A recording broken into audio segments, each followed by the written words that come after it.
Et ils sont toujours là les canards. Le dernier sprint avant Ugo Ride. Oh, Lars van der Haar, magnifique, vous avez vu? Il prend tous les risques, Mathieu Van Der Poel. Il est capable de se foutre en l'air. Quel spectacle ahurissant encore. Ils sont complètement fous. Wout van Aert et Mathieu Van Der Poel ont pris des risques insensés à 2 semaines du mondial. Ça t'appelle et ton sou tous les lundis soirs. 20h sur Instagram. C'est bac à sable. Ça va? Tout le monde est en forme? Ça va, écoute, ça va. après un lancement pareil, on ne peut que être en forme. Ouais, Honnêtement, ça- c'était incroyable. J'ai vu le truc qui sonnait, je me dis mais pourquoi il nous appelle sur WhatsApp, Tonio? Et en fait, c'était le Q-test. C'était le Q-test. Q-test qui sert à rien, puisque maintenant on est tous équipés de micros, donc on s'entend nickel. C'est parfait. Ouais, et on espère qu'on aura un bon son parce que la semaine dernière c'était pas terrible, même nous Ouais. avec nos micros apparemment. C'était pas terrible. On a essayé de corriger ça en post-montage, mais bon. En régie quoi. En régie, exactement. en Alors régie. après Jérém, on peut dire ce qu'on veut. Alors on n'a peut-être pas des micros qui tiennent la route, mais on a quand même quasiment, on a Nagui et Julien Courbet. Oui, forme avec, de cette personne avec nous. ces 2 oreillettes. Il a Ah, investi, magnifique. Tonio. Il a acheté ça à 2,50 € sur eBay. Et on espère que ça a fonctionné. Je sais pas si vous m'entendez bien, mais moi je vous entends Si. très bien en tout cas. Ah, on t'entend, mais on peut pas mieux t'entendre que ce qu'on t'entend maintenant. Le programme du jour, le programme du soir, Aubin Sparfel à 20h30. Aubin Sparfel qui a gagné les 2 premières manches de la Coupe de France. C'est même pas fait exprès. C'est Steve qui la semaine dernière a dit tiens, si on contactait Aubin Sparfel, pourquoi pas. Effectivement, il a gagné. Ce qui nous laisse une bonne demi-heure, messieurs, pour débriefer les 2 crosses qu'il y a eu ce week-end. Je vous propose de faire dans l'ordre, en commençant par Erdorstrand. Rappel des faits, Tonio, Erdorstrand, sur un tracé pas forcément technique, mais pluvieux, avec du sable, avec des portions pédestres. Fem Van Empel était là pour tenter de remporter sa 50e victoire professionnelle en cyclocross, ce qu'elle a réussi à faire. Et chez les hommes, on a eu une belle bagarre avec un Pim Renard, on y reviendra dans un second temps, qui est parti en éclaireur pour la victoire de Nivenois. Mais avant tout, j'aimerais qu'on reparle une fois de plus du cas Fem Van Empel, qui a couru finalement la course la moins prestigieuse des 2 ce week-end. Pourquoi? Comment? Est-ce qu'il n'y a pas un petit peu aussi une part, pas de bluff, mais d'envie de masquer son jeu pour ne pas se confronter aux meilleurs? Comment t'as perçu ça? Alors, il n'y a pas que Fem Van Empel qui a un début de saison un peu illisible pour moi, et celui de Lucinda Brandt est aussi pas mal. Rappelons-nous que la semaine d'avant, Lucinda Brandt nous a fait la même chose, elle s'est pointée à Essen et n'est pas venue à Ruddervoort. On rappelle C'est quand vrai. même que les 2 samedis c'était des exact cross. Bien qu'on n'ait rien contre les exact cross, il n'y a pas de classement général. Alors, il y a un prize money certes au départ, mais il n'y a pas de cachet à l'arrivée. Mais les 2 nous ont fait la même chose. Alors apparemment, dimanche, Fem Van Empel n'était pas bien, elle est pas en forme. C'est vrai qu'on l'a pas trouvé non plus au-dessus de la meute samedi, parce que rappelons quand même qu'Annick Van Elfen lui a amené quand même la dragée haute. Après, voilà, j'ai un peu de mal à lire que ça soit, je te dis, et Lucinda Brandt et Fem Van Empel, je comprends pas. Alors, Lucinda Brandt, j'ai lu un article tout à l'heure dans la presse néerlandaise là, qui commence à nous expliquer que finalement, elle va pas faire toute la saison comme l'an dernier, que l'année dernière, elle a fait beaucoup trop, qu'elle s'est même presque blessée au dos. Alors ça, on est un peu passé à côté l'hiver dernier, on l'a pas trop vu, mais je pense que ça n'a pas été tellement déclaré. Mais elle a dit que cette année, elle allait vraiment faire beaucoup plus light, avec notamment moins de courses au moment de Noël. Donc on a une petite réponse pour Lucinda Brandt. Elle va moins courir, je pense. Elle va éviter les doubles week-ends également. Donc je pense qu'elle va se consacrer à certaines courses, mais alors du coup peut-être pas au prestige parce qu'elle a pas fait, elle a loupé de manche. Mais voilà, on a un début de réponse pour Fem Van Empel. On est dans l'impasse. Pour moi, elle devrait courir un maximum. Elle a pas fait de route. Elle a pas couru. Samedi, elle est pas au-dessus, mais elle s'impose quand même. 50e victoire. Dimanche, elle est pas là. Ouais, c'est illisible, je suis complètement d'accord avec toi, Tonio. Et quand on a reçu un petit peu, quand j'ai vu les courses du week-end et je savais que de toute façon, Jérém, t'allais nous interroger là-dessus. Moi, le seul élément de réponse que j'ai par rapport à Fem Van Empel et peut-être à Lucinda Brandt aussi, ça peut rejoindre ça. Et c'est vrai que c'est un débat qu'on peut lancer. C'est cette Coupe du Monde qui démarre très très tard. Parce que malgré tout, on sait que ça reste, pour moi en tout cas, le fil rouge le plus important de l'hiver. Alors oui, certains dans le chat ou autres, vous nous direz que du côté des Néerlandais et des Belges, c'est le super prestige, etc. Mais on rappelle quand même que la Coupe du Monde va démarrer très très tard cette année. Et on sait aussi, malgré tout, que les saisons sont quand même très très longues et elles vont jusqu'à quasiment mi-février. Et peut-être, en tout cas, que du côté de Fem Van Empel, on a besoin, en tout cas, de la protéger, parce que l'année dernière, Moi, je m'attendais à ce qu'elle écrase tout et elle a pas écrasé l'année dernière. Alors certes, je sais ce que tu vas dire, Jérém, qu'elle est quand même championne du monde, qu'elle a quand même réussi sa saison. D'Europe Pour moi- aussi. De quoi tu dis? D'Europe Championne aussi. d'Europe aussi, ouais. Oui, mais pour moi, c'était pas la Femme Van Empel de 2023, pardon. Et je pense que c'est quelqu'un aujourd'hui qu'on doit protéger. Et je pense que c'est Visma, on la protège. Sincèrement, samedi, vous avez cru qu'elle était un petit peu malade ou quelque chose pour ne pas aller au Super Prestige? Non, je pense qu'elle a eu le nez qui coule le soir. On lui a dit, hé, t'en as rien à foutre du Super Prestige, reste chez toi, tranquille. On économise un petit peu toutes ses forces pour que, en fin de saison, on n'ait pas une Femme Van Empel qui soit un petit peu en dents de scie et qui soit vraiment, vraiment du côté des ultra favorites au championnat du monde à Ulst. Et je pense que c'est idem finalement pour Lucinda Brandt. Alors après, honnêtement, il y en a beaucoup, beaucoup qui sont déjà au taquet. Je pense évidemment à Annick Van Alphen. On en reparlera en fin de saison, mais pour moi, Van Alphen, elle fait un début de saison canon. Du côté de Inge van der Heyden, pour moi, c'est pareil. La Crélan, c'est très très bon, c'est très très fort. Et je pense que ces filles-là ont bien raison quand même malgré tout de faire le début de saison de cyclocross. Pourquoi? Et ça, Tonio, ça rejoint un petit peu ce qu'on avait dit lors du premier podcast il y a déjà 4 ou 5 semaines maintenant. Quand tu prends la saison du bon sens, elle te suit longtemps. Oui. Elle te suit très longtemps et je pense que du côté de Van Empel et de Brandt, c'est peut-être l'inverse, c'est peut-être l'araignée qui va se mettre dans la tête. Et là, on parle de Erderstrand, mais je suis désolé les gars, obligé d'en parler direct dans la foulée. Pour moi, Lucinda Brandt, elle a pris une volée par Casasola dimanche.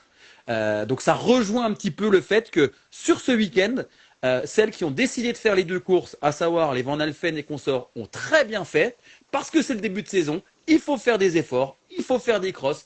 Il faut se remettre dedans techniquement et ça les suivra longtemps.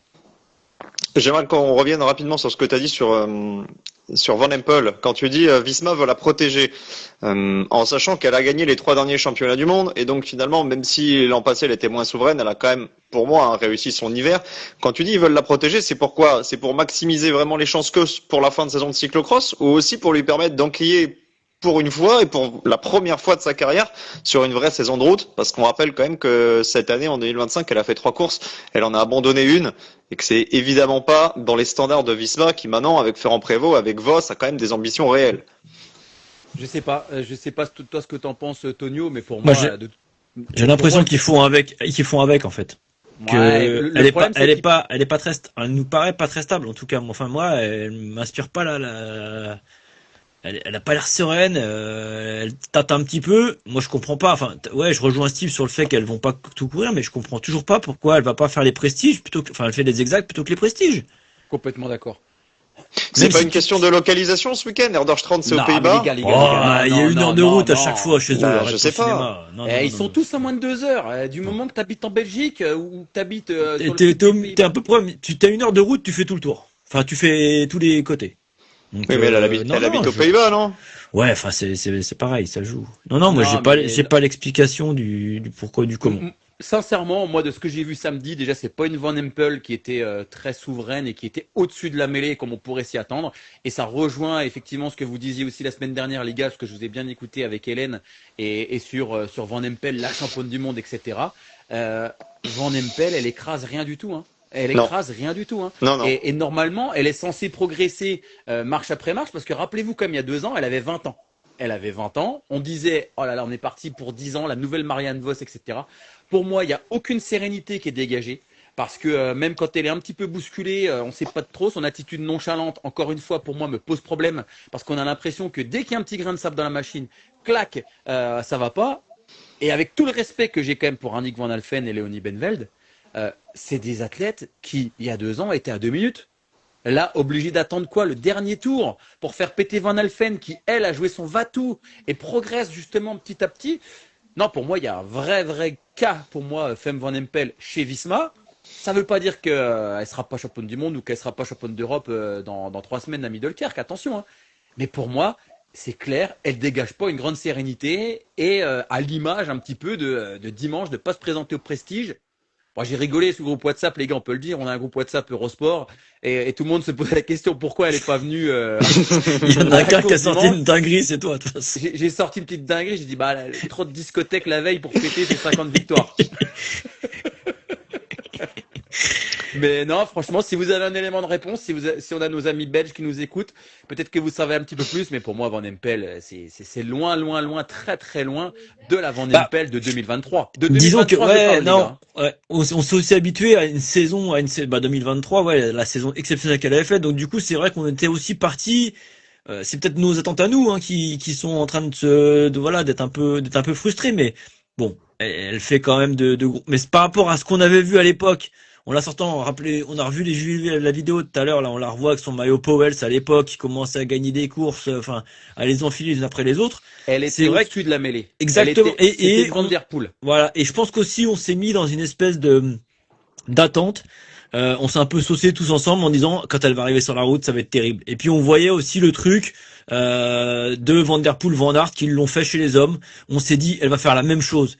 Et c'est peut-être nous aussi, hein, on s'est peut-être un petit peu enflammé de notre côté, hein, parce que Il y avait de si quoi, on hein. regarde- Oui, non, mais il y avait de quoi, on est d'accord. Mais voilà, est-ce qu'aujourd'hui, il y a peut-être pas eu trop d'attentes par rapport à elle? Peut-être nous, les suiveurs du cyclocross, on est déçus parce que on n'a pas vu la progression continuer. C'est peut-être ça aussi. Parce que quand tu regardes, bon, c'est quand même un palmarès, c'est quelque chose. Mais c'est vrai que par rapport à la Van Empel qu'on a connue, c'est moins bien. Enfin, c'est moins impressionnant en tout cas. Ça stagne.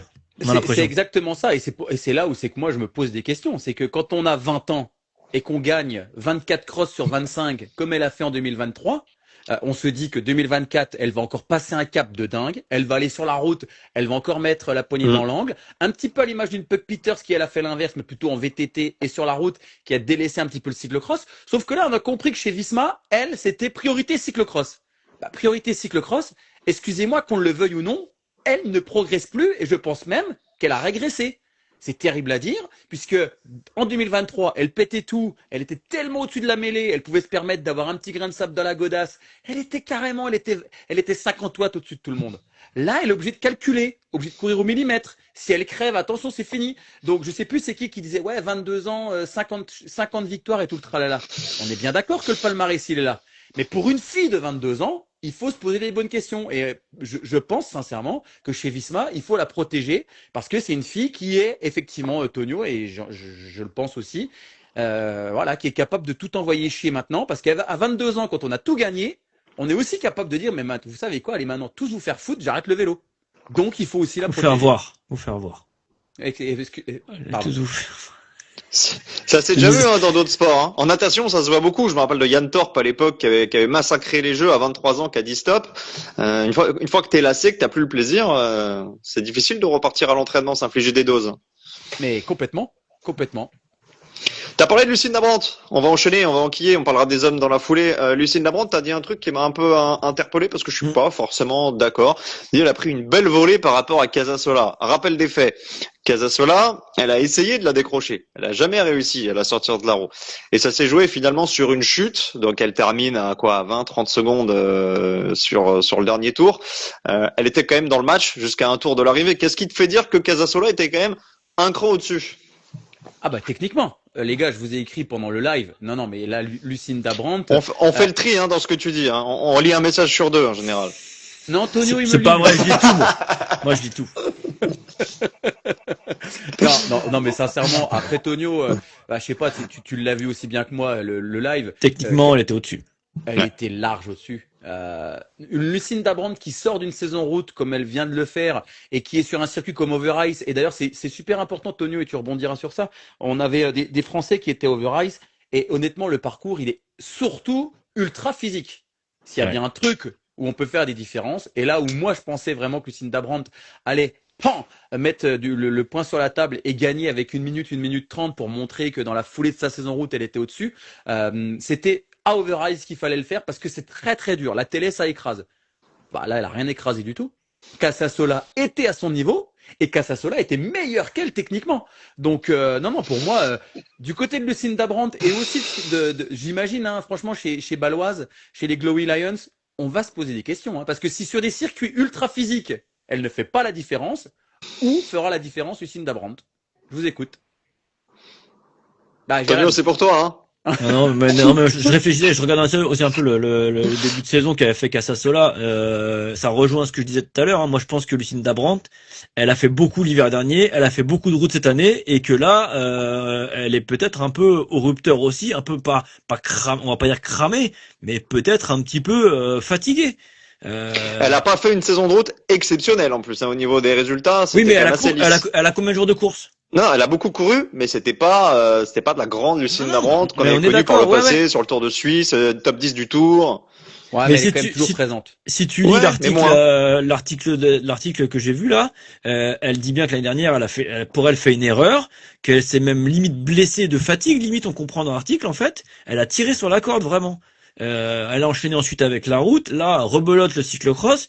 T'as envie, tu comprends dans l'article qu'elle se dit oh c'est bon là, on va un peu arrêter de courir tous les lièvres à la fois. Non, je pense simplement que ouais, elle est peut-être un petit peu pire. Bon. Elle a fait combien de cross? Lucinda Brandt, c'était quoi son troisième cross, mais elle a fait aussi là une espèce de, La semaine dernière, là.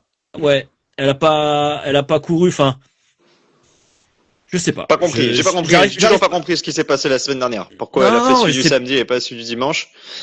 Bon, J'ai après, du mal à lire les débuts de saison là de Van Empel. On nous dit il y a l'âge. Bon, c'est vrai que par rapport à Femme Van Empel, elle peut aussi avancer cette excuse-là. Aussi. Je vous rappelle quand même, Lucinda Brandt sur la route, elle a quand même fait podium de Roubaix, elle a fait top 10 du Tour de France, elle a gagné le Tour de Suisse, c'est pas n'importe qui.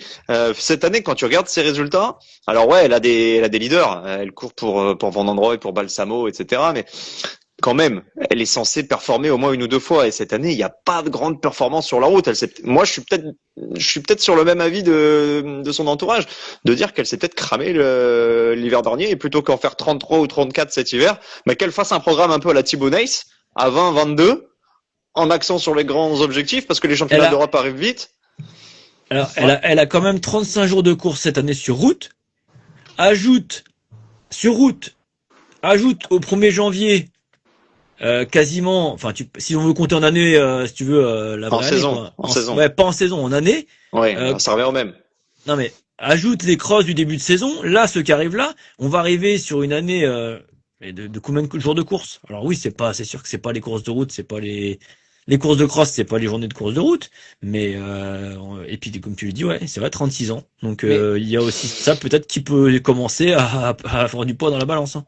Mais justement, moi, Jérém, ça me fait quand même, encore une fois, persister à dire que sur un circuit physique, par rapport à ce qu'elle montre sur route, par rapport à la caisse qu'elle a, par rapport à ce qu'elle a montré sur route, et là, arriver à Over-Ice et pas réussir à physiquement faire des différences, c'est là où c'est qu'effectivement, il faut qu'elle choisisse peut-être les courses où elle sera là. Ça, ce serait intelligent. Et les courses où elle doit être là, bah, c'est justement Over-Ice. C'était peut-être pas effectivement Erdenstrand avec dans le sable, où c'était entre guillemets, hein, je dis bien, plus technique que physique par rapport à Over-Ice. Mais là, justement, si elle décide de ne pas faire Erdenstrand ou Rudervoort, parce que Rudervoort, c'est vrai que c'est aussi un vire-vire, c'était extra roulant, et je pense qu'on a peut-être aussi pris le choix l'année dernière. La semaine dernière, j'étais le premier à dire, ouais, elle avait pas assez de contrats financiers pour venir au départ. Mais finalement, dans cette discussion-là, c'est peut-être intelligent de ne pas aller à Rudervoort, pas aller faire les vire-vire, les trucs qui lui conviennent pas. Finalement, de se dire, je vais que à Over-Ice la semaine prochaine, parce que c'est physique, parce que c'est dur, et parce que c'est là que je vais mettre la misère à tout le monde, et faire 2 derrière Casasola, là, franchement, chapeau à l'italienne. Chapeau à l'italienne, parce qu'elle a fait un véritable numéro du côté de Over-Ice. Hein. Faut qu'on parle des mecs, il nous reste 10 minutes. Juste quand même un petit tour de table. Il y a les Europes qui arrivent très vite, c'est dans moins de 2 semaines maintenant. Est-ce qu'on doit considérer Casasola comme l'une des favorites? Parce qu'on a Van Empel un peu en dessous, parce qu'on a Brandt qui n'offre pas autant de certitude. Casasola, elle est toujours placée. Cliente très sérieuse pour moi. Très sérieuse. Et je regardais un truc tout à l'heure, je me disais que c'est un peu con cette histoire de calendrier de Coupe du Monde qui est si loin. Ouais. En fait, j'en ai regardé, on a des résultats, je regardais tout à l'heure les résultats un peu du tout le week-end. On a des résultats un peu partout. Mais on n'a pas eu de confrontation de tous les. On a Agostinato qui a repris aussi. On a nos Français qui n'ont pas été encore là-haut. Tu prends Aubin Sparfel qu'on va voir tout à l'heure. On n'a pas eu de confrontation. Tu vois, je sais plus si dans le temps on avait Steve une Coupe du Monde, au moins une Coupe du Monde avant les Europes. Peut-être pas, remarque, hein, parce que les Europes ont toujours été très tôt. Mais là, tu vois, en fait, on est un peu dans le. Oui, mais je pense que Casasola, faut quand même la prendre comme une sérieuse cliente. Je vois pas vraiment quelqu'un d'autre qu'on n'aurait pas vu du tout courir pour l'instant. On les a quasiment toutes vues. Enfin, je pense que toutes celles qui vont jouer devant. Mais pour moi, oui, sérieuse cliente en tout cas. Et je pense d'ailleurs que ça va être très ouvert justement avec Casasola, avec Marion, Norbert Ribeyrol, avec Amandine, Fouquenet qui marche fort, avec quand même Brandt et Van Empel malgré tout. Van Alphen. Mais, Van Alphen, exactement. Mais celles qui vont arriver en tout cas avec Schreiber la confiance, qui devrait rentrer. C'est juste pour Schreiber, hein. Va falloir qu'elle s'affole un peu quand même. Il faut qu'elle course ce week-end, c'est sûr. Hein. Il faut qu'elle Voilà. course ce week-end, mais visiblement elle a roulé quand même ce week-end. Donc elle a pas couru, mais elle a roulé. Donc Puis Vas aussi, il va falloir qu'elle s'affole puisqu'on parle des stewards, parce qu'elle a pris un sacré tir.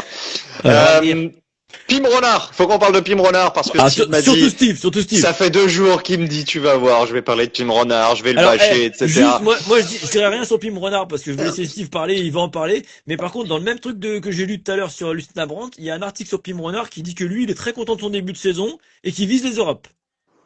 Pourquoi pas? Il a fait il a fait 3 podiums, deuxième cette semaine. Il va falloir qu'il soit un peu plus malin en course, par contre. Hein. Je pense que Steve va nous en parler. Allez, la parole au procureur Steve Chenel. Pim, tu es très fort. Pim, mais tu nous montres des choses incroyables. Pim, tu as peut-être l'un des plus grands champions dans ton équipe. Il s'appelle Sven Nys et on le voit souvent parler. Mais s'il te plaît, Pim, écoute-le. Parce que ça m'étonnerait que ton boss te dise de courir comme tu cours.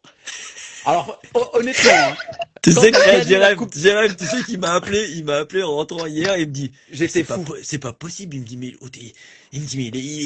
bon, je vais pas vous le dire, mais il me dit, mais il écoute rien, c'est pas possible. Il dit, écoute, rappelle-toi à l'époque, quand Pidcock a couru chez Sven, il est parti de façon Pidcock parce que de toute façon il faisait pareil, il n'écoutait rien, je pense. Mais on a l'impression que Pim Renard c'est la même chose. Je sais pas. Et rappelle-toi de la tête de Sven Nys au dernier passage de Van Torenhout juste avant de replonger.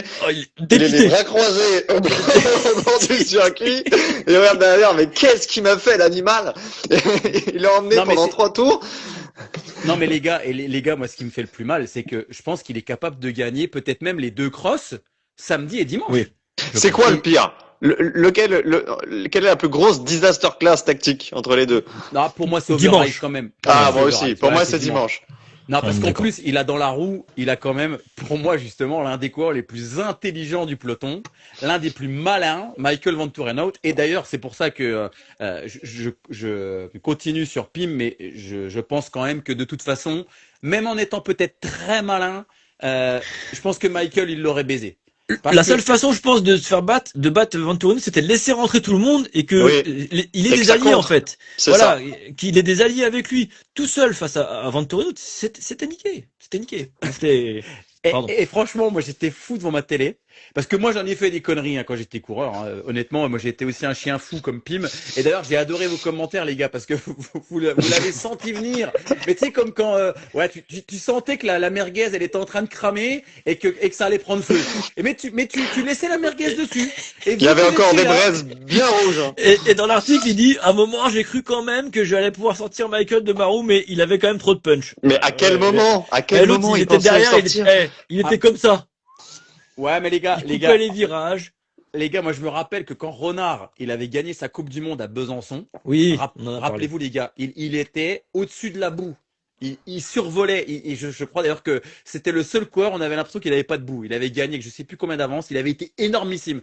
Donc peut-être que lui, dans sa tête, gagner un cyclocross, honnêtement, c'est en étant devant, j'appuie sur l'accélérateur et je fais sauter tout le monde à la roue. Sauf que là, on est en début de saison et on a des garçons quand même, comme Van Torenhout, comme Verstringue, comme et tant d'autres d'ailleurs, qui sont très très forts, et qui sont très bons. Et t'es obligé, à un moment donné, tactiquement, de jouer malin. Et Pim Renard, s'il te plaît, putain, t'es dans l'équipe de Sven. Je pense qu'il n'y a pas beaucoup de mecs qui peuvent aussi bien te driver que Sven Nys. Je vais pas lui, mais franchement, s'il y a bien un manager d'équipe qu'il faut écouter de par son palmarès, de par son expérience, parce que lui, il était ultra malin aussi, c'est Sven. Putain, mais écoute-le sans déconner. J'étais fou, les gars. Heureusement qu'il était là quand même ce week-end, parce que c'est lui qui nous a fait la course. Il nous a animé les 2 courses, c'est vrai. Ah mais il y aurait peut-être, non, Jérém, je suis pas d'accord avec toi. Il y aurait pu avoir 8 mecs à la cloche sans lui. À Overrise, il aurait pu avoir 8 mecs à la cloche. Ouais, mais le samedi, ça aurait été cavalier seul de Nivenois après une demi-heure, si t'avais pas eu Renard. Là, t'as eu un peu de suspense. Non, mais samedi, les gars, il a fait 40 minutes tout seul avec 25-30 secondes. Non, mais il a été énorme samedi. Mais moi, à un moment, je l'ai dit. Pourquoi il coupe pas au bout d'un moment? Pendant 2 tours, Yann Ivanhoe, à 10 secondes. Pourquoi il prend pas un moment Ça, j'ai pour dit aussi. souffler? Moi, à un moment, relève-toi, il est là, de toute façon, il est là. Ou alors, sauf si l'autre se cabane derrière. Mais non, il était là, il l'avait derrière. Mais non, je continue. Nevenhuis, il est revenu comme un. Par contre, Nevenhuis, tu vois, lui a bien appris la leçon. Anciennement élève de Sven Nys, il court vraiment comme courait Sven Nys. Tu sais, ça partait un bon, et puis ça accélérait. À la Nils Albert, un peu, tu sais, ouais. hein. C'était très très fort. C'était à la vieux roublard et Nevenhuis, c'est exactement en train de faire ça. Après, les gars, j'ai peut-être un élément de réponse. Hein. Pour quelle question? Peut-être qu'il est sourd, connard, il entend pas. Moi, franchement, je comprends pas. Je comprends pas comment. Après, il nous régale quand même, parce que court. bon, du coup, ça nous fait des choses à dire, donc. Non, mais par contre, les gars, ce qui va être hyper intéressant, c'est qu'on va avoir Aubin, justement, juste après. Et je pense que Aubin, c'est justement la nouvelle génération. C'est une génération où on peut pas être chien fou. Et Renard, malgré tout, ça reste un jeune coureur. Je comprends pas encore qu'à son âge, on n'ait pas l'envie de progresser, d'écouter Nice, d'observer un peu les Michael Van Turenhout, les Joris Nieuwenhuis, et qu'on sort. Parce que putain, c'est des mecs qui ont du passif, qui savent comment ça se passe un cyclocross, que ce soit un cyclocross roulant technique ou très physique technique ou autre, il faut avoir une stratégie. Et d'ailleurs, je vous invite à re-regarder, si vous n'avez pas vu la course d'Off the Ride, de Michael Van Turenhout. Hein. Plus mauvaise place, 13e au premier tour, après 10, 3e tour 9, 4e tour 7, 5e tour 5. Non mais le gars, il avait une gestion de course, mais c'était clair comme de l'eau de roche qu'il allait, qu'il allait leur en mettre une. Hein, C'était évident. C'est quand il s'est retrouvé avec Pim Renard devant. Royal. Franchement, on aurait pu parier la maison. Il y avait tellement peu de suspense. Bon, C'était. ouais. Moi non, j'aurais pas parié. Parce que je me suis enflammé quand même avec Lorenz Weck qui allait rentrer derrière, mais non, Lorenz. Oui. Non, mais tu t'es enflammé le samedi, Ah non, pas le dimanche. Samedi. Non, parce que Lorenz Weck le dimanche, on l'a pas trop vu. Quand il a compris qu'il Il est marquait bâché. pas de points, Il est il est passé par-dessus la balustrade et il a dit ciao à la semaine prochaine. Arrêtez de m'emmerder avec vos crosses trop durs. C'était clairement pas un circuit pour Lorenz Weck et on n'en attendait pas des merveilles. Tonars, j'avais demandé son avis à Tonio pendant le live. Tonars qui casse la chaîne dès le départ. À quoi t'attribues ça, Steve? Comment c'est possible ça? Les vélos ils sont entretenus, ils sont surveillés. Ouais, non mais Tonio, il a très bien répondu. Effectivement, non, les vélos, ils sont checkés. Moi, j'étais pas convaincu par ce qu'il m'avait dit. C'est pour ça que je préfère te redemander pour être sûr. Non. Après Tonio, tu le sais. C'est normal. Toi, Jérém, t'as une chaîne 8 vitesses. Elle est large comme ça. Elle cassera jamais. Maintenant, il y a de plus en plus de vitesses. Elles sont de plus en plus fines. Après, une chaîne qui pète, je veux dire, maintenant, ça devient quand même assez rare, Steve. On est d'accord. Non, mais c'est super rare et je pense que justement les mécanos entretiennent tellement bien aujourd'hui le matériel, ils cassent sa chaîne, c'est peut-être justement plutôt le blocage rapide qui est défaillant. C'est vrai qu'il y a 2-3 ans, tu te rappelles Tonio, c'était chez c'était SRAM. C'était SRAM qui Quand merdait. ils sont passés au 12, ils ont eu des problèmes. D'ailleurs, Sven Nys avait un peu tapé du poing sur la table. Maintenant, ils sont même arrivés à 13, ils n'ont pas de problème. C'est ce que j'en discutais tout à l'heure avec Alexis Diderlet, justement, de ce bris de chaîne.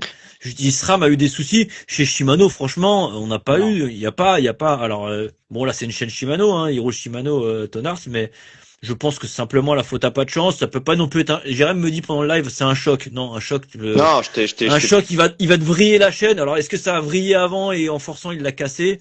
Non, je pense simplement que c'est une chaîne, voilà, qui avait qui a eu un petit défaut. Petit défaut, et puis je te dis peut-être si les mécanos ont lavé le vélo la veille, qu'ils l'ont mis avec le blocage rapide, peut-être légèrement de travers, un truc qu'on peut pas savoir. Après, voilà, dans ta saison, de toute façon, on reverra des coureurs qui pètent des chaînes, ça arrive malheureusement parce que bon, c'est sûr que toi, Jérém, tu risques pas de les péter tes chaînes. Déjà vu là, le vélo, là cet hiver, le vélo, il risque rien. Je te le dis tout de suite. Il est sur le balcon, il est tranquille. Ouais, c'est une chaîne 8 vitesses, elle est large comme ça, je te dis. Par contre, il y en a un qui risque pas de péter sa chaîne, c'est Cornet Van Kessel, parce que Cornet, Jérém, oh, il est là, les gars, c'est un petit Vosgien, interdiction de lui mettre des tirs gratos et pas de balles à Aubin. Hein. On a bien compris que c'était des tirs. C'est impossible déjà. Aubin, mais alors merci et félicitations. Parce que tout à l'heure, je t'ai envoyé un petit message, je l'avais dit que je te le ferais de vive voix. Félicitations parce que 19 ans, gagner 2 Coupes de France en élite.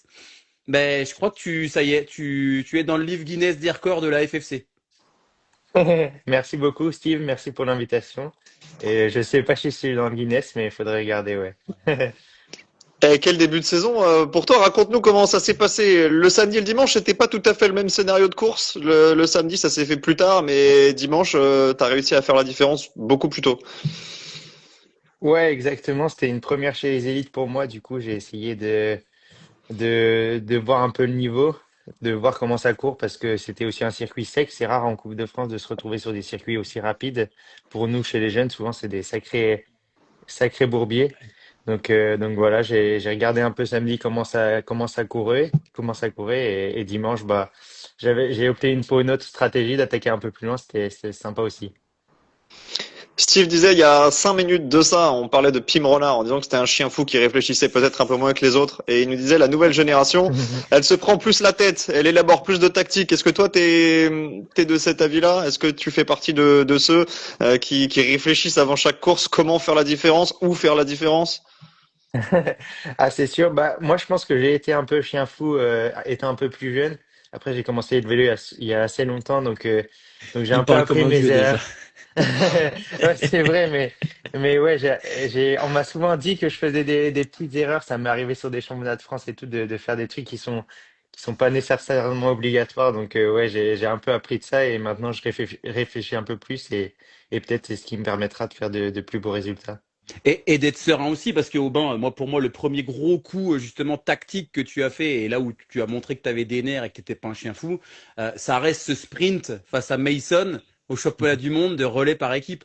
On était au commentaire avec, bah, c'était avec toi, Jérém, hein. Ouais. C'était avec, enfin, en tout cas, on était là et on s'est dit, mais putain, le gamin, la perte de baloche, quoi, tu vois, d'être là et justement de pas craquer comme pourrait l'avoir fait. Alors, je sais pas si tu as regardé les courses ce week-end en Belgique, mais un Pim Renard qui est là et qui panique un petit peu. Non, mais si, les gars, il panique et on sent, voilà, tu as réussi ce sprint et j'ai l'impression que dans ta tête, maintenant, quand tu as une stratégie qui est en place, tu te fais confiance et tu vas jusqu'au bout de ta démarche, quoi. Ouais, c'est sûr. Bah, c'était un beau sprint, et il fallait réussir à le faire. Mais ouais, c'est sûr que je me suis pas trop posé de questions sur le moment. C'était assez spécial de se retrouver en dernière position, en tant que dernier relayeur. Donc, déjà, j'avais cette chance-là, et ouais, c'est vrai que c'est un sacré souvenir pour moi, et je m'en souviens souvent, ouais. Aubin, on n'a pas eu le temps de vraiment te présenter pour celles et ceux qui te connaissent un petit peu moins au moment où tu es arrivé dans ce live. Tu as été médaillé l'année dernière au championnat d'Europe chez les Espoirs. Tu es un ancien champion d'Europe junior. Tu as fait troisième de la Coupe du Monde l'année dernière chez les Espoirs, remporté par Tibor Del Grosso. Quel est ton avenir dans cette discipline? Là, tu viens de prolonger jusqu'en 2028 pour Decathlon. Est-ce que le cross, c'est plus qu'une passion? Est-ce que c'est quelque chose que tu as envie de développer un petit peu à la manière d'un Thibaut Nys, d'un Mathieu Van Der Poel ou d'un Wout van Aert? Ou est-ce qu'à un moment donné, tu vas, comme beaucoup d'autres, davantage penser à la route? Attention, on attend la réponse là, hein. Attention. Il y a du monde qui attend la réponse. C'est pas une question piège, hein, c'est le cœur Non, qui non, non, parle. non, non, non. Parce qu'après, effectivement, on sait que selon les équipes, selon les managers, les configurations, tu as plus ou moins le choix. Mais toi, si ton cœur parlait, qu'est-ce que tu dirais? Ouais, c'est sûr, c'est un sacré sujet. Et je vous écoute souvent, et j'entends qu'il y a des sacrés fervents défenseurs du cross. Donc, moi, je suis un peu de cette team-là aussi. Donc, je vais Les gars, on peut essayer se coucher de. tranquille, on peut crever tranquille, les gars, comme dirait Thierry. Non, mais c'est sûr que moi, l'objectif, c'est de continuer le cyclocross le plus longtemps possible. Je sais que déjà jusqu'en 2028, je suis un peu assuré de faire ça, donc c'est déjà un confort pour moi, et ouais, c'est vraiment une discipline que j'affectionne, et je trouve qu'il me permet de me distinguer aussi sur la route, et l'équipe a bien compris. Donc, ouais, je sais que jusqu'en 2028 minimum, je ferai du cross, et après, comme tout le monde parle, là, j'ai écouté un peu les podcasts précédents, et on parle souvent des JO en 2030, mais ouais, ça peut être vraiment un bel objectif. Je pense que je serai un peu dans l'âge parfait, donc je pense que ça peut être, c'est déjà dans un coin de ma tête, et l'équipe est au courant aussi de cet objectif-là pour moi. Non, mais Bah, je il a pense bien que répondu. Bah, c'est une bonne nouvelle, hein, parce que nous aussi, on avait dans le coin de la tête. non, mais puis en plus, c'est encore, ça rejoint un petit peu ce qu'on disait il y a 10 minutes par rapport à la maturité, les gars. Vous imaginez, le gamin, il a 20 piges, il a une équipe qui, pour moi, va être dans le top 5 des équipes mondiales avec Decathlon, CG MMA, CGA, CGM. Ah, ça y est. CGMA, CGM. Et le gamin. Va falloir il t'y est faire. bon. Hein. Ouais, C'est le sponsor de l'OM en plus, hein. T'as zéro excuse là pour le En coup. plus. Moi, C'est fois, vrai. je mets le maillot de l'OM avec le nouveau sponsor, les gars. Mais non, mais c'est faire preuve de maturité. Et moi, je trouve ça extraordinaire que déjà, il ait un cap sur 2028 et 2 ans après, le 2030, les Jeux Olympiques. Et avec Tonio, on en parlait, mine de rien, et je pense que c'est très intelligent de la part de l'équipe et aussi de Aubin. C'est que si en 2027, effectivement, il y a ces points World Tour Exactement. Ouais. qui pèsent dans la balance, Aubin, t'arrives pile au bon moment pour pouvoir dire, bah, moi, regardez les gars, moi je suis épanoui en cross, j'arrive sur la route, quand on me demande d'être là, Tour du Finistère, on rappelle que le gamin, il a gagné une Coupe de France encore cette année. Enfin, bref, t'as un vrai avenir aussi sur route. J'aurais pas été surpris, j'aurais été dégoûté que tu me dises c'est ma dernière saison, très clairement. Mais ça montre bien qu'il y a une vraie intelligence et une vraie construction autour de ta personne et de ce que tu as envie de faire. Et pour le coup, eh ben, je suis super content et je te souhaite vraiment de faire une belle carrière à la Mathieu Van Der Poel parce que c'est lui le must. Je sais pas si c'est lui ton idole ou pas, ou si tu as un idole d'ailleurs ou pas. Mais quand on voit les carrières qui sont faites, les gars, on se dit qu'on a quand même en France une vraie pépite et qu'on va te laisser faire et que tu avais envie de le faire et d'aller pour ton bien-être personnel. Je trouve ça génial. Donc non, là ce soir, je vais bien dormir les gars, moi. Aubin, des idoles justement, des coureurs de qui t'essayes de t'inspirer, hormis Steve Chenel, parce que c'est une demi-idole ça. C'est l'idole du coin. Hein. C'est l'idole du coin, mais pas plus. Non, c'est une sacrée idole quand même. Je me souviens regarder les crosses quand on était petit, on demandait aux parents de regarder les courses élites pour voir un peu Steve et tout. Mais- Fallait pas louper le départ. Hein. Ou quand il prenait un tour. Non, mais oui, j'ai de bons souvenirs avec ça. Mais ouais, des idoles, bah, c'est sûr que moi, avec mon projet de crossman, c'est un peu les crossman. Après, j'aimais bien Romain Bardet aussi sur la route pour son caractère, j'aimais bien. Mais ouais, c'est sûr que des Pidcock, Van Der Poel, Van Aert ou Thibaut Nice, c'est des carrières assez, je l'espère, qui seront similaires à la mienne. Donc, c'est un peu dans ce cas de figure que j'aimerais poursuivre. Tonio, je vais te demander de nous transmettre toutes les questions qui ont été posées dès vendredi à Aubin sur la publication Insta. Avant ça, et le temps que tu retrouves en 2 clics tout ce qui a Ouais. été dit. Aubin, du coup, si tu as une projection sur 2028, j'imagine que tu connais déjà un peu ton calendrier de cet hiver. Est-ce que tu peux nous en dire un petit peu plus? Où est-ce qu'on va te revoir? Ouais, c'est ça. J'ai bien planifié mon hiver. C'est aussi une particularité de l'équipe, c'est qui nous permet d'atteindre nos objectifs. Donc moi, j'ai déjà coché les championnats d'Europe. Dans 2 semaines, ce sera le premier objectif de la saison, championnat d'Europe U23. Et ensuite, j'enchaînerai avec les Coupes du Monde et pour finir par le championnat du monde à Ulst en février. Donc ce sera une saison bien chargée, plutôt en Coupe du Monde, Coupe de France également. Je ferai quelques crosses en plus comme le Koppenberg la semaine prochaine et peut-être des Coupes du Monde élite, mais c'est encore à Ah. définir en fonction de la forme. C'est ce que je voulais poser comme question. Les Coupes du Monde plutôt avec les élites ou avec les espoirs? J'en Tu vas ferai, je tu vas ferai, ouais, c'est ça, je ferai toutes les Coupes du Monde espoir. Ouais. Ça, c'est certain, voilà, Pour pour le le classement classement, sur ouais. la ligne et pour le classement pour les championnats du monde, parce que les 2 premières lignes, c'est le classement général de la Coupe du Monde. Donc voilà, ce sera intéressant pour moi et peut-être je vais piocher dans quelques Coupes du Monde élite pour peaufiner mon calendrier. Le France aussi? Ouais, le France à 3, bah, dans ma région sur un beau circuit, donc ouais, ce sera Et un point important. le France avec les élites ou avec les... Ah, c'est la question, je sais pas encore, mais faut déjà cocher, je pense, la case I23. Après, on verra, Ah. mais faut faire étape par étape parce que je pense que j'aurai le temps. Alors, je sais pas, je réfléchis encore à ça. On a souvent le débat ici, hein. Et on est rarement d'accord. On n'est jamais d'accord. Et on est d'accord sur plein de trucs, mais sur ça, on n'est pas d'accord. Sur ça, jamais. Qu'est-ce que Vas-y, vous en Tonio. pensez, vous? Ah, nous on en pense, nous, c'est toi qui pédale. Non, Bah, moi, je te le donne, mon avis. Moi, je vais le donner, mon avis. Moi, je pense effectivement qu'un titre U23, c'est un titre U23 et qu'il faut pas mettre la charrue avant les bœufs et qu'il faut aussi construire petit à petit, ne pas vouloir des fois aller trop vite. Et je pense que tu as le temps d'aller en élite et que c'est vrai que on va dire, les quelques fous furieux extraterrestres qui ont été champions du monde à 20 ans, il y en a un tous les 50 ans. Donc, on a eu Van Der Poel. Donc, je me dis, voilà, on a eu Van Der Poel. Laissons 50 ans passer. Toi, va chercher des titres de champion de France espoir, des titres de champion du monde espoir. C'est tout le mal que je te souhaite. Et ensuite, dans 1 ou 2 ans, tu auras largement le temps d'aller en élite. Après, c'est mon avis personnel et je tiendrai pas rigueur si tu décides d'être en élite dès cette année. Je serai ton supporter numéro 1 quoi qu'il arrive. On attend Non, la mais c'est banderole, sûr. hein, Steve. Hein. Non, mais déjà que Léo Bizio, il m'a quand même, c'était sur un bistrot vélo, il m'a lancé un défi, genre de dire que il souhaitait me voir au championnat de France de Troyes.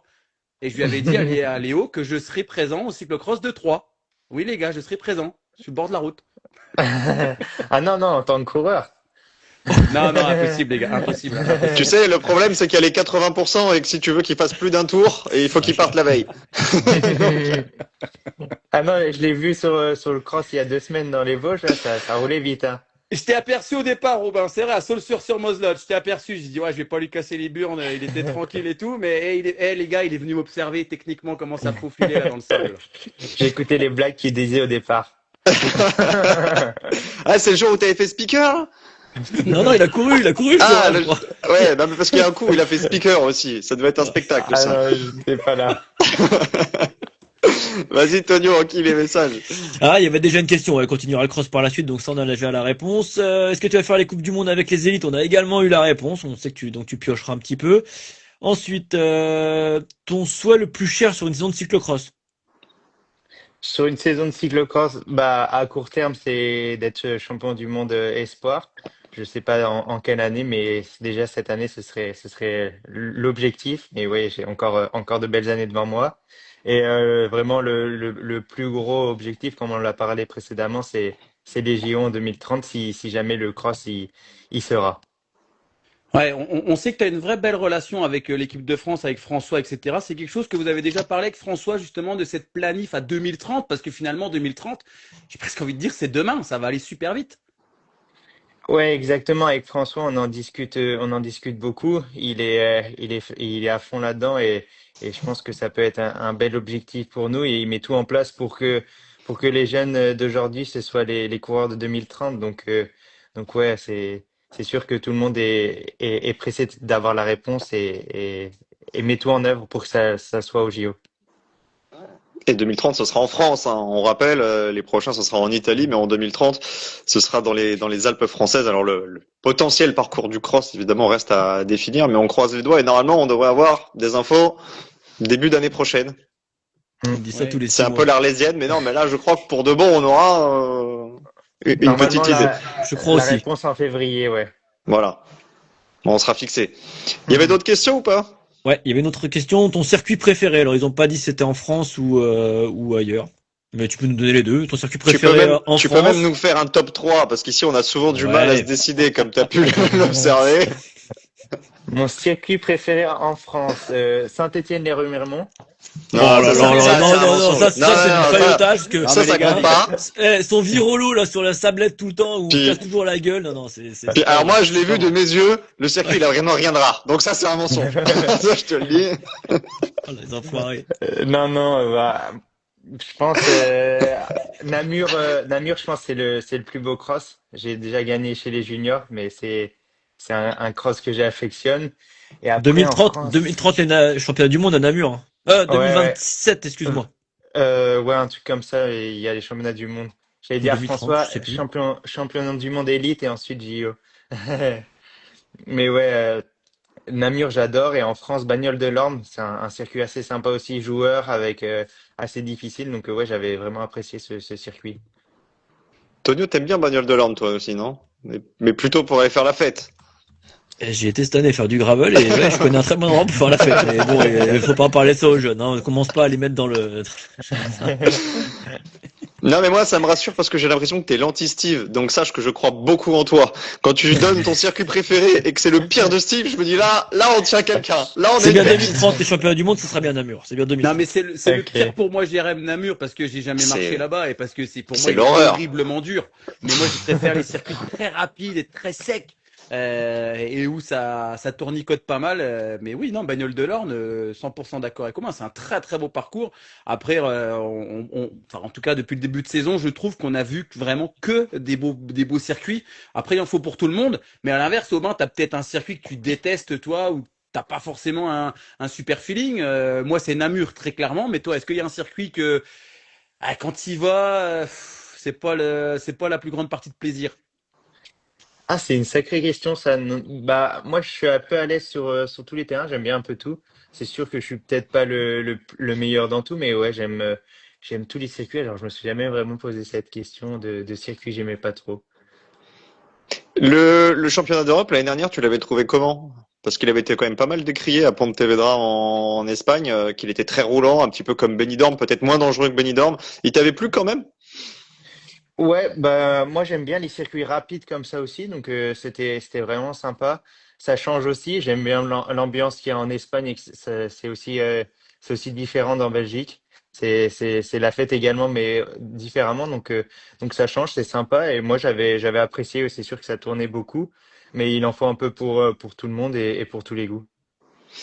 On Moi, a les eu, gars, on s'est, j'avais vas-y, une petite vas-y. question pour Robin parce que je pensais à ça. On en avait pas trop discuté par rapport au championnat de France au championnat du monde, pardon, de Liévin l'année dernière. Est-ce que pour toi c'était un échec ce championnat du monde quand on voit les places éventuelles qu'il y avait sur le podium et surtout ta régularité en Coupe du Monde ou de toute façon c'était tellement physique et dur, t'étais pas forcément dans un grand jour. Comment t'as vécu ce championnat du monde à Liévin, toi, Robin?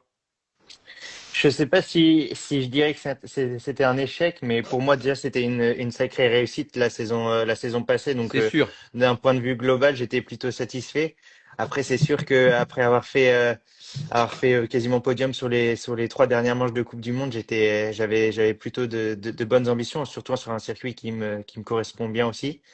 Et ouais, j'étais un peu déçu, mais la déception est vite passée au vu de la saison que j'avais fait et je me suis rassuré et j'espère voilà pouvoir acquérir ce maillot un peu plus tard cette année ou dans quelques années. Ouais, bah c'est vrai que nous, en tout cas, l'année dernière, on s'était dit non mais Aubin, c'est bon, on a déjà une médaille quasi assurée. Et c'est vrai que ta régularité tout au long de l'année a fait que on s'est dit merde, ça se trouve il était peut-être dans un très grand jour. C'est les autres qui ont élevé leur niveau. Et puis Liévin, bah Tonio, t'étais sur place. C'était aussi très particulier quand même quoi. Ouais, puis tu le sais, enfin, on a tous, enfin, on a déjà fait, Jour de porter. championnat. On a, ouais, des jours de championnat, mais jour de championnat dans le pays, dans ton pays, Ouais. c'est aussi une pression supplémentaire. Moi, j'ai eu la chance de faire Pontchâteau en championnat d'Europe. J'avais fait aux Pays-Bas aussi un autre. C'était complètement différent. T'as tout le monde qui est là. Voilà, Aubin, il est jeune, hein, c'est très mature, mais il est encore très jeune aussi. Donc la pression, bah ça y fait, ça pèse sur les épaules. Et voilà. Donc, mais comme il dit, il va rebondir. On n'en doute pas en tout cas. Il y a des gens dans le chat qui demandent si tu vas venir à Namur et je vais enquiller sur une autre question. Quel effet ça te fait toi quand tu vas courir en Belgique ou aux Pays-Bas? Est-ce que tu ressens une atmosphère particulière, un peu différente de ce qu'on a en France, même s'il y a des circuits où il y a énormément de passionnés, mais la Belgique ça reste un peu le temple. Ouais, c'est sûr, la Belgique et les Pays-Bas, c'est le temple du cyclocross. Après, moi, j'avais pour l'habitude de courir dans les jeunes catégories, donc c'est sûr que les Belges, ils s'étaient pas levés à 9h30 du matin quand ils ont fait le cross la veille. Donc, il y avait un peu de moins de monde sur les circuits. Mais ouais, c'est toujours un plaisir d'aller en Belgique. Je me souviens, j'avais pu regarder les championnats du monde à Auguray, les élites après ma course. Pour moi, c'était une sacrée journée de cyclocross. Il y avait tellement de monde au bord du circuit et ouais, c'est toujours un réel plaisir de se déplacer sur les crosses quand il y a une telle ambiance. Huggeride, c'est le mot magique ici, hein. Tu dis Ouais, Huggeride, non, ça rappelle des souvenirs à tout le monde, hein. On va parler d'Auguray. Ah, T'as t'y dit étais. qu'il y avait deux pro Wout et il y avait un pro Van Der Poel, tu vois. Non, puis surtout, ce qu'il faut expliquer, c'est qu'il y avait Tonio, donc, qui était sur place. Ah, c'est bon, allez, ouais, on Au passe milieu non, mais au c'est milieu bon, des c'est 50 000 bon. Ah. spectateurs, et qu'après la défaite de Wout, il est passé en mode avion pendant une semaine, et moi j'étais vraiment inquiet. Je me demandais ce qui s'était passé, et puis finalement après, on a eu des nouvelles de lui. Va te faire foutre. Aubin, t'as parlé de ton côté polyvalent sur les crosses. Est-ce que c'est le cas aussi sur la route? Est-ce que tu as un profil type ou est-ce que tu es encore en train de te découvrir? On rappelle, et Steve en a parlé, ta victoire sur le Tour du Finistère, mais t'as fait des places sur plein d'autres courses cette année. Comment tu te définis? Ouais, c'est encore un peu en recherche. Je sais que j'ai une bonne pointe de vitesse et et je grimpe pas mal. Je m'étais dit au début de saison, ouais, j'arrive à faire des podiums sur des massifs un assez haut niveau quand même chez les espoirs. Après, c'est des sprints massifs, pas avec les pros, enfin les World Tour, mais ouais, j'avais pu faire quelques placettes sur des sprints massifs et finalement en fin de saison au Tour Alsace, je gagne, enfin toutes mes courses que je gagne, c'est avec plus de 3005 de D+, donc je suis encore un peu en train de me chercher et je pense que c'est ça aussi, c'est le cyclocross qui m'apporte un peu toutes ces facultés et donc j'arrive à me développer un peu sur tous les types de circuits et on verra au fur et à mesure comment je me développe, si je suis plus puncher que grimpeur, mais pour l'instant on sait pas trop. Tu Ouais, gardes c'est quel vrai, pour souvenir l'avoir du Tour vu. du Finistère? Non, mais pour l'avoir vu et pour l'avoir commenté justement sur les différentes courses, Aubin, c'est vrai que c'est un vrai profil ultra puncher, très très rapide au sprint, avec un gabarit en plus où il sait se faufiler. Et c'est vrai, Jérém, ta question elle est très très bonne parce que je pense qu'il y a beaucoup de suiveurs qui se posent justement cette question et c'est très bien que tu y répondes, Aubin, parce que en fait, c'est vrai que tu es bon partout. Et ben, on ne sait pas vraiment dans quel case te mettre. Je pense que même sur une arrivée très très punchy, avec ton petit gabarit, tu es quand même un poids plume, tu peux faire des ravages. Sprint massif, tu sais faire. Et non, il me tarde même limite, tu vois. Pourtant, je suis pro cross, mais de voir justement comment va être ton évolution aussi sur la route au sein de la structure Décathlon, parce que bah, ça reste une dream team. Et est-ce que eux t'ont déjà un petit peu guidé où ils voulaient t'emmener sur la route par rapport à ça? Ouais, c'est sûr qu'on en discute beaucoup. Eux, je sais qu'ils ont un gros objectif, ce serait de gagner un monument. Donc moi, ça me convient aussi. Après, c'est sûr que c'est un sacré palier. Après, il faut avoir un peu d'ambition, mais c'est sûr que gagner un monument, ce sera un objectif énorme.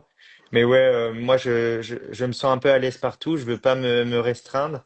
Et j'ai encore un peu l'espoir de faire des classements généraux chez les espoirs l'année prochaine et après voir comment je me développe, si les classements généraux me conviennent, ou si je reste vraiment dans cette fibre puncher qui me correspond plutôt bien. Je pense qu'il faut tout garder. Je travaille beaucoup les sprints à l'entraînement et je pense que c'est ça qui me sert beaucoup aussi parce qu'on arrive rarement seul en course.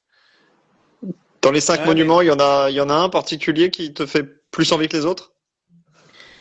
Ah, bah, je pense que c'est Liège-Bastogne-Liège parce que j'ai déjà couru 2 fois chez les juniors et ça me plaît. Ouais, c'est un parcours très dur et vraiment un des monuments les plus renommés. Après, tous les monuments sont des sacrées courses, donc ouais, ça me tarde de voir si j'ai l'opportunité un jour de participer à l'une de ces courses et je pense que tous les monuments finalement peuvent être à mon avantage et voir en fonction du parcours aussi parce que Lombardie ça change. bah, franchement, te mets pas de barrière, Aubin, parce que je peux te dire que les Flandres, tu peux aussi le gagner. Parce que ça se rapproche vraiment de Liège, mais avec des pavés. Et Mm. pour avoir fait, si tu continues le cross, et ce que tu as dit, c'est très bien, le nombre de fois où tu vas pouvoir sauter un petit trou, mettre un mec dans la caillasse, aller faire de la banquette à droite, à gauche, je peux te dire que ça sert énormément. Et honnêtement, le Tour des Flandres, c'est vraiment, vraiment une course qui peut aussi correspondre à tes qualités. Mais bon, j'espère qu'un jour tu le découvriras. Et à l'image d'un Thibaut Neis, hein, tu sais, lui aussi, il était c'est plutôt sur les Ardennaises. Mais le jour où ils vont aller sur les classiques pavés, vous allez vous régaler, les mecs, parce que y a quand même ce côté technique que les Mhm. bourrins de la route n'ont Non pas. pas. Et tu vas te régaler. Donc, bah, je te souhaite de gagner un monument. Même sans Remo, hein. La descente de la C'est Cipressa, sacré. tu les fais péter. Ouais, c'est sûr. Bah, j'ai pu faire chez les juniors et espoirs Roubaix, ça m'avait vraiment plu. J'y retournerai cette année. Donc, je m'interdis pas aussi de faire des courses sur les pavés. Je sais que E3, ça m'avait plu avec le vieux Quarmont. Donc ouais, je m'interdis aucune course. Et le Koppenberg, qu'est-ce que t'en penses? Parce que du coup, tu nous as dit que tu y allais samedi, hein. Ouais, Koppenberg, je l'ai jamais fait. J'ai déjà couru dans la région, mais je vais découvrir ça samedi. Je pense que ça va être très dur. On verra les sensations, mais j'ai hâte de découvrir ça. C'est plutôt Steve, solide, je pense. Steve, le Koppenberg, qu'est-ce qu'on en pense ici? Steve, il a déjà fait. J'ai plus Il a déjà d'anneau, fait, les toi. gars, j'ai plus Il d'anneau. a fait, je crois. Combien de tours t'avais fait au Koppenberg? Un. Mais pourtant, j'adorais cette montée du Koppenberg. Mais l'année où je l'ai fait, il fallait un vélo au-dessus, un vélo en dessous, parce que c'était un bourbier pas possible. Et à l'époque, j'avais été qu'avec 2 vélos. Et en fait, mon vélo de rechange était en bas et je suis arrivé en haut et ça passait déjà plus dans les patins de frein. Mais Aubin, il a pas connu les patins de frein, les gars, là. Putain, vous me mettez des tirs gratos, là. Ah, moi j'en ai, hein, si tu veux que je lui montre, sur le mien, il y a encore des patins. Du coup, un tour, il a même pas eu le prize money. Il a pas eu le prize. Non mais j'avais signé pour tout le prestige, j'avais 2000 balles à chaque prestige. Ah bah Donc, là, je me dis bah non mais c'est sûr j'y vais taquet, un tour, je bâche. Là il me dit non, pour le faire contrat, il faut 50% course. Là, je dis bon ok, ciao. T'as couru en Bulgarie, le Koppenberg Cross, parce que l'accent c'était pas du tout l'accent C'est belge. le mais bon. flamand qui essaye de me parler en français. Oh ben, j'ai une autre question par rapport à ta structure, par rapport à Decathlon. Parce que t'es pas le seul talent qui émerge, que ce soit en cross ou sur la route. Il y a Léo Bizio, il y a Paul Sexas dont on a beaucoup parlé. Qu'est-ce qui fait que votre équipe sort autant de pépites? Comment est-ce que vous êtes encadré depuis plusieurs années maintenant? Ça s'est vraiment professionnalisé. Raconte-nous un petit peu comment t'as vécu tes années de formation. Ouais, c'est sûr, on est très bien encadré. Moi, je suis rentré dès KD2, enfin fin KD2, début Junior 1. J'ai fait ma première saison de cross avec l'équipe et je pense que pour qu'on soit aussi performant, c'est que l'équipe est vraiment à notre écoute et écoute notre projet. Donc, je pense que tout le monde se sent dans de bonnes conditions et c'est ça qui permet aussi de performer, d'avoir du plaisir, d'avoir un peu nos choix et il nous donne aussi des projets de carrière assez longs et ça met vraiment de la confiance dans notre projet et ils nous montrent la confiance qu'ils ont en nous. Donc, je pense que c'est ça qui nous permet aussi d'être performants et de fixer nos objectifs. On nous demande dans le chat si tu vas courir avec la World Tour. On est d'accord que l'année prochaine, t'es toujours dans la Conti et que c'est le World Tour, c'est 2027-2028? Ouais, c'est ça. L'année prochaine, je reste avec la Conti pour pouvoir faire pas mal de courses et m'amuser encore un peu avant de découvrir les grands et être un peu plus dans le dur. Mais ouais, je vais courir l'année prochaine quand même des courses avec la World Tour. J'en ai fait quelques-unes cette année et c'est très formateur.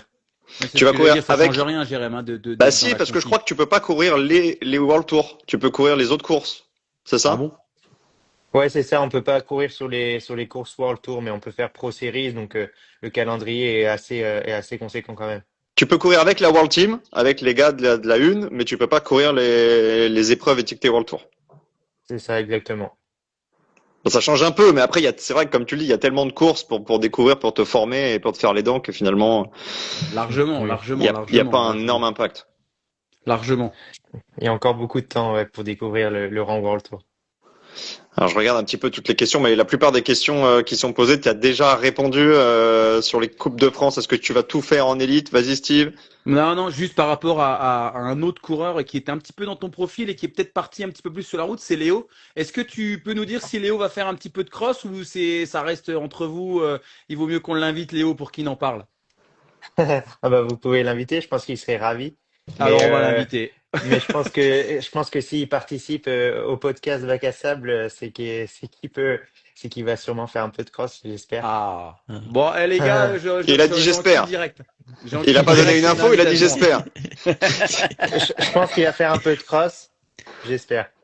Ouais, ok, on lit entre les lignes. C'est peut-être un peu plus une info que qu'Antonio nous a dit dans son preview de la saison. Je pense que PFP va faire du cross. Et pour suivre un peu ce qui se passe sur les réseaux, j'ai pas l'impression qu'on soit sur une grosse saison de cross. Mais bon, C'était une peut-être que je peux me surprise, tromper. c'était la surprise. Ah oui. Bon, Bon, merci en tout cas, infiniment, merci Aubin. En beaucoup, tout cas, on va pas se faire couper la chic parce que tu sais que Ouais. sur Instagram, on a qu'une heure et la semaine passée, on s'est fait couper un peu brutalement. Mais en tout cas, t'es le bienvenu pour revenir quand tu veux. Félicitations encore pour ce double week-end de Coupe de France. Et donc, prochain rendez-vous pour toi dès ce samedi sur les pentes du Koppenberg. Et tu nous as donné ton calendrier de la saison pour les supporters français. Tu vas courir à la fois en France et en Belgique. On rappelle à tout le monde.